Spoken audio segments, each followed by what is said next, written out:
Olá, espectador! Estamos iniciando mais um programa Interview em Saúde, realizado pela Associação Médica do Mato Grosso do Sul. Hoje o nosso convidado é Dr. Mauro Cosme Gomes de Andrade. Ele é graduado pela Universidade de Brasília, UNB, tem residência médica em cirurgia cardiovascular pela Universidade Estadual do Rio de Janeiro, UERJ, título de especialista em cirurgia cardiovascular, medicina intensiva e administração hospitalar. E atualmente o superintendente do Hospital do Coração de Mato Grosso do Sul. Mauro, é um prazer tê-lo aqui em nosso programa e nós vamos falar um pouquinho sobre a rede hospitalar da nossa cidade, nossa região, já que esse é um dos seus fortes. E nós vemos na literatura e em comentários de vários gestores, e aí eu me coloco porque eu fui diretor de hospital quase 4 anos para a Universidade Hospital Público, que é uma empresa, a empresa mais difícil de ser administrada pela sua complexidade. Eu queria que você falasse um pouquinho sobre isso, por favor. Prazer estar com você, Marizé. É um assunto que a gente gosta e vive o dia a dia, né? É uma empresa muito complexa, já foi comparada até a aeroporto, que também tem as diversas áreas, importação e exportação, mas o hospital tem um pouco de tudo, e às vezes não é tão pouco assim, uma cozinha que faz às vezes mais de 1000 refeições por dia, é uma lavanderia que lava roupa em tonelada, que nós estamos falando.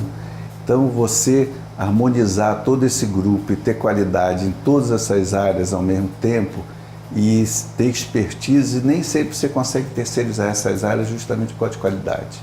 Você não adianta ter uma estrutura toda bem estruturada e, de repente, um terceiro que não te preste serviço na mesma qualidade. Então ele exige muitas pessoas se envolvendo, né? E muitos especialistas, né? Fora a área que é o objetivo dele, né? Que é tratar das pessoas, né? Então você tem médicos, enfermeiros, nutricionista, fonoaudiólogo, fisioterapeuta. Então é muita gente envolvida e isso é que dá essa complexidade e a confiança que a população deposita nessas instituições, né? Você vai a uma instituição dessa, no mínimo para sair melhorado, né? Se não curado, pelo menos melhorado, né? Então, esse compromisso faz com que a gente assuma muita responsabilidade o tempo todo. E existe, assim, diferença entre os hospitais? Por exemplo, este atende tal tipo de patologia mais, aquele outro. Existe essa peculiaridade entre os hospitais? Depende do tamanho dele. O que muda entre os hospitais, por favor? A complexidade de cada especialidade está ficando tão grande que o hospital, para fazer de uma maneira adequada aquilo que executa, ele acaba tendo que se especializar em, se não uma, em algumas especialidades. Só os grandes hospitais podem ter quase todas as especialidades. E assim mesmo algumas se destacam, né? Ele acaba sendo melhor num grupo, ele sendo referência de algum tipo de paciente, de algum tipo de atenção à saúde, porque você tem que se manter atualizado o tempo todo, seja por conhecimento, seja por equipamento, e é muito difícil você conseguir abranger todas as áreas da medicina. Então, acaba se especializando em algum grupo de pacientes. Inclusive, hoje, as normativas, né, que determinam o funcionamento de um hospital são bastante rígidas, né? Hoje nós temos inúmeras regras quanto ao quantitativo de médicos plantonistas nas diversas áreas, enfermagem trabalhando. Isso é um complicador, não, doutor? É muito, né? Porque você é tratado pelas diversas agências, algumas agências te tratam como comércio, então você tem a fiscalização na área financeira, igual qualquer empresa, você tem as da área da saúde, que são importantes, que tem muitas normativas, seja de instalação, seja de treinamento, até você tem lei hoje até que determina a quantidade de horas que os funcionários, por exemplo, da enfermagem têm que ter por ano. E para que você dê segurança nisso daí, que alguém ateste que você possa funcionar. Então, e você tem das prefeituras normais, que vão lá e te tratam também como um comércio de porta aberta, que quer acessibilidade. E a gente, na verdade, você vai se adequando a essas normas, a maioria delas é muito adequada. É que às vezes você não tem perna para atender ao mesmo tempo todo mundo. Mas se você hoje discutir acessibilidade, facilitar o acesso a um cadeirante, o que você pode dizer? Um banheiro que não tenha que ter um certo espaço. Só que nós vivemos de um histórico antigo que você tem que correr atrás dessas normas. A gente, de vez em quando, fala assim, o problema nosso é que as regras nossas estão de primeiro mundo e a grana está não sei de que mundo. E será que, doutor, isso é um limitador, por exemplo? Há quantos anos nós não tínhamos hospitais novos em Campo Grande? Na verdade, principalmente hospital público, né? Haja visto que nós não temos, por exemplo, o hospital da prefeitura, né, municipal de Campo Grande, nós não temos. Você acha que essa complexidade, esse gasto que gera, é um limitante, não, para a abertura de novos hospitais? É, porque quanto mais você abre, você também aumenta a complexidade e às vezes é mais barato você comprar serviço de alguém que já tem essa expertise, já faça bem feito e tem uma condição de às vezes fazer até um volume que diminua esse custo e do que você ter o serviço próprio. Mas é que nós temos uma medicina muito cara, cada vez mais cara, mais exames mais complexos. Claro que nós estamos conseguindo ter pessoas de 90 anos com boa qualidade de vida, pessoas que antes morriam aos 60 anos, aos 50 e pouco, se aposentavam aos 40. E eu tenho tias minhas que foram professoras primárias, que elas começaram a trabalhar com 18 anos, se aposentaram com 42 anos e o ano passado morreu uma com 97. Como é que se mantém essa pessoa viva, com qualidade de vida? E nesse caminho ela operou vesícula, caiu, operou o colo de fêmur e saiu viva desses procedimentos todos. Certo. E me diz uma coisa, quantos hospitais hoje são em Campo Grande, doutor? Eles são mais de 10, a gente somando de todos os modelos. Tem hospitais públicos, tem hospitais sem fins lucrativos e tem hospitais privados, né? Então acaba reunindo esses três grupos. E tem as subdivisões das especialidades, hospitais que são infantis, que são focados somente no infantil. Tem o Hospital do Câncer, que é focado na parte de tratamento. Tem grandes hospitais que são múltiplos, tipo a Santa Casa, que consegue abranger várias áreas, o regional, o HU. Então, eles são mais de 10, mas às vezes você tem falta de algum leito em determinada especialidade. CTI é uma que acontece com certa frequência, principalmente pelo tipo de paciente que nós temos. Os acidentes de automobilismo estão lotando alguns hospitais. E a minha próxima pergunta, doutor, quantos leitos nós temos? Falta leito em Campo Grande? Isso é uma realidade? Porque isso até 3 anos atrás, 6 e pouco, se falava em um número, que faltava 800 leitos em Campo Grande para poder acomodar devido à superlotação. Realmente é esse número, o senhor percebe isso? Falta leitos, principalmente porque, como é um lugar onde a saúde... eu vim do Rio de Janeiro há 31 anos. A qualidade de atenção aqui sempre foi melhor, porque é mais bem distribuída. E você atrai, né, de outros estados, pessoas. Cada vez tem um controle maior de outros países. Então, você, além de atender, nós não estamos falando de atender Campo Grande, nós estamos falando de atender o estado. Durante muito tempo a gente operou doente do Acre, doente de Rondônia, do próprio Mato Grosso, que não tinha, por exemplo, uma cirurgia cardíaca tão bem estruturada para o SUS como tem aqui em Campo Grande. Então ele acaba faltando pelo tipo de leito, se na verdade também não sobra nenhum outro tipo de leito, né? E pela gravidade e essa faixa etária que está cada vez, e essas doenças, principalmente através de doenças degenerativas, né?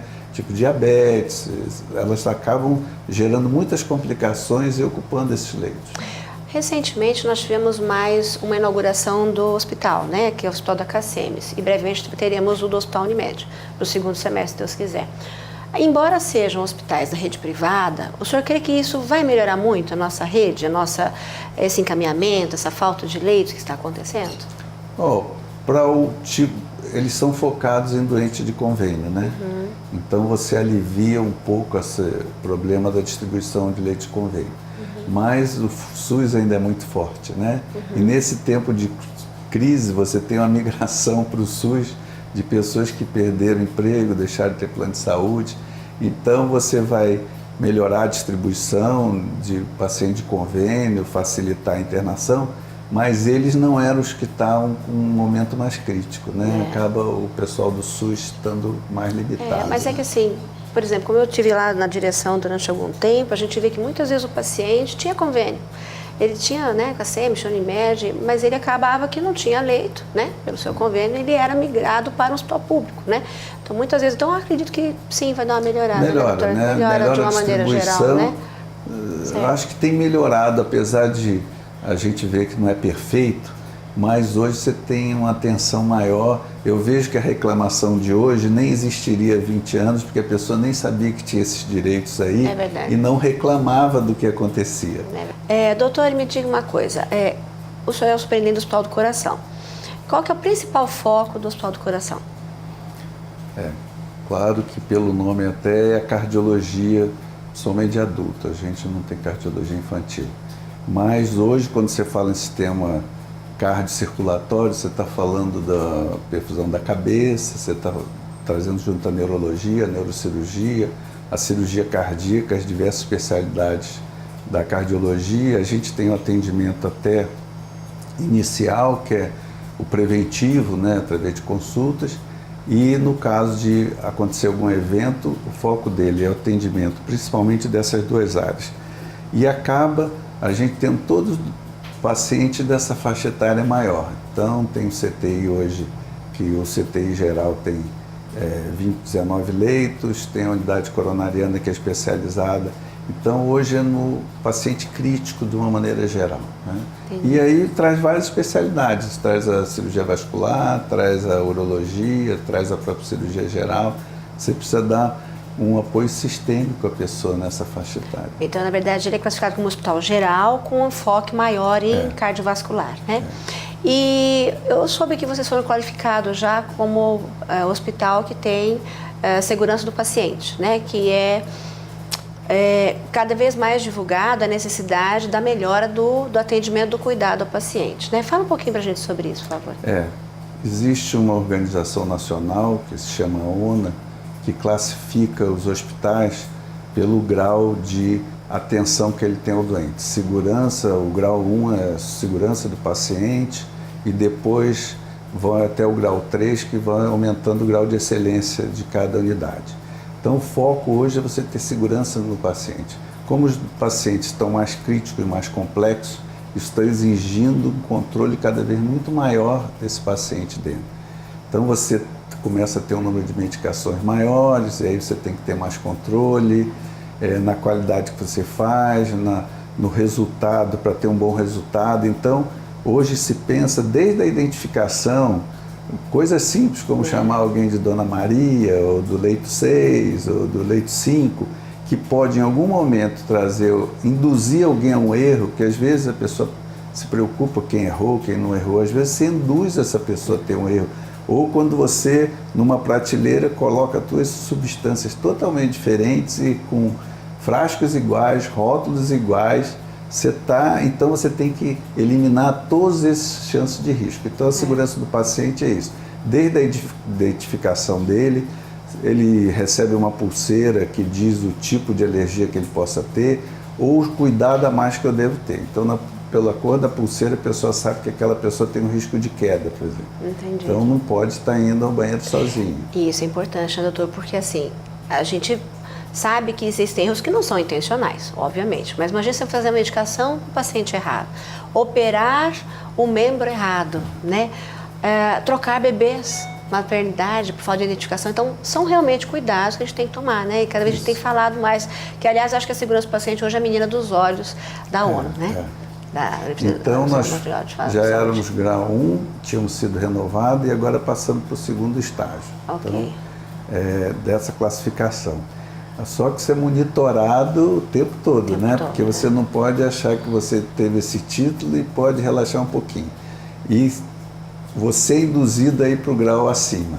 Então, ele já começa a cobrar progressão. O que você precisa ter. Não pode você estacionar e dizer eu sou estou feliz, e a cobrança vai ficando tão grande que ela te empurra para cima. E isso é bom, né? Gera um estresse. no ambiente, no gestor, mas no final você vê que ela é muito necessária, não é uma coisa dispensável, não dá para voltar para trás. Eu concordo plenamente. Isso é um cuidado que a OMS tem tomado muito e que nós temos que seguir. Isso é um caminho sem volta, né? E eu vou falar um pouquinho do seu programa de residência médica. Recentemente nós participamos, né, da formatura e eu vi que vocês estavam bem felizes com a formatura e assim, quantos residentes vocês têm agora por ano? Apesar de ser um hospital privado, você consegue ter assim, uma variação muito grande de patologias que pode ser bem formado o residente? Fala um pouquinho pra gente, por favor. Consegue, né? Então, nós temos residência de clínica médica, que são 3 residentes de primeiro ano e 3 de segundo ano, são 6.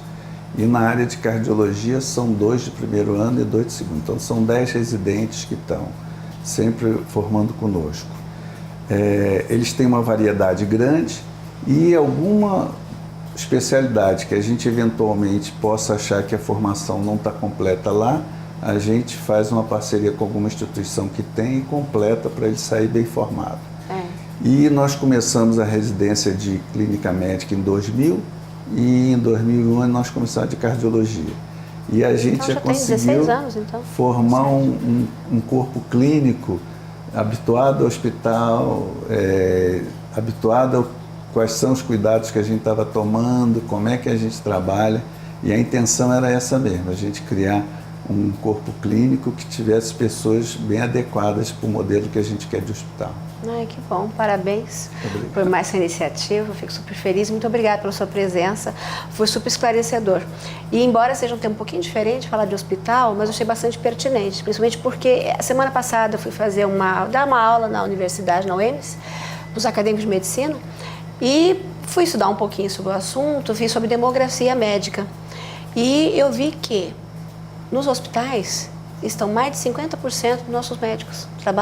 Mais de 50% trabalha dentro de um hospital. O plantonista, ou interno seus pacientes, enfim. Então, eu fiquei bem interessada de abordar um pouquinho sobre esse tema. Muito obrigada. Obrigado pela oportunidade. Obrigada. Espectador, nós agradecemos a sua audiência e convido para que você nos dê opinião, sugestões, envie um e-mail para nms@eventostv.net. Obrigada.